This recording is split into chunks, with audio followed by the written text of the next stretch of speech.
जैसे गत दिनों इंदौर शहर में एक बहुत ही काला अध्याय हुआ, जिस समय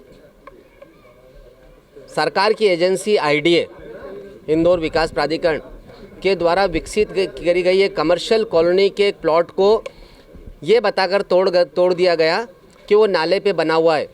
नगर निगम के अधिकारी इस तरह से भ्रष्टाचार में लिप्त हो गए हैं कि वो देख ही नहीं रहे कि एक सरकारी सिस्टम की कॉलोनी, टीएनसीपी से अप्रूव्ड कॉलोनी, नगर निगम ने उसका मैप सैंक्शन किया, उसके बाद कैसे गलत हो सकती है।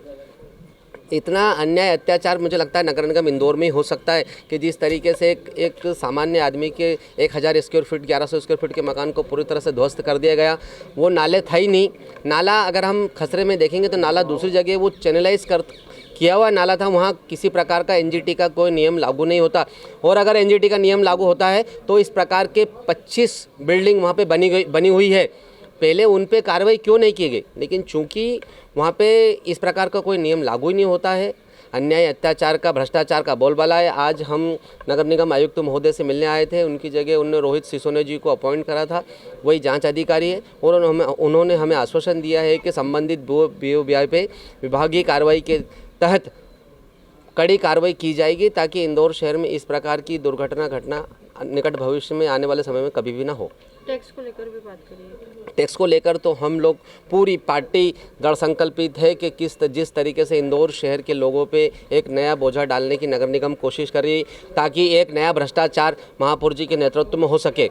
कांग्रेस पार्टी पूर्ण रूप से दृढ़ संकल्पित है इंदौर शहर के लोगों की सेवा करने के लिए, इंदौर शहर की लोगों की आवाज़ बुलंद करने के लिए। जो उनके खिलाफ अन्याय अत्याचार हो रहा है या जबरन कोई बोझा डाला जा रहा है, तो हम ताकतवर तरीके से जनता की लड़ाई लड़ेंगे। और हमारा प्रयास रहेगा कि ये जो बढ़ा हुआ संपत्ति कर की दरें हैं, नया स्लैब वापस हो जाए।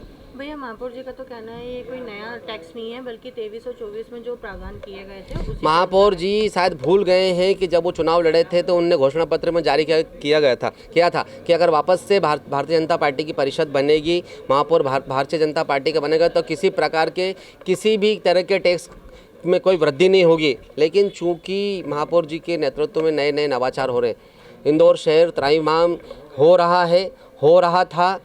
तमाम टूटी हुई सड़कें, गंदी सड़कें, गंदा पानी, अधूरी सड़कें, भ्रष्टाचार, ड्रेनेज का घोटाला, और उसमें एक नया अध्याय जुड़ गया है, संपत्ति कर में वृद्धि।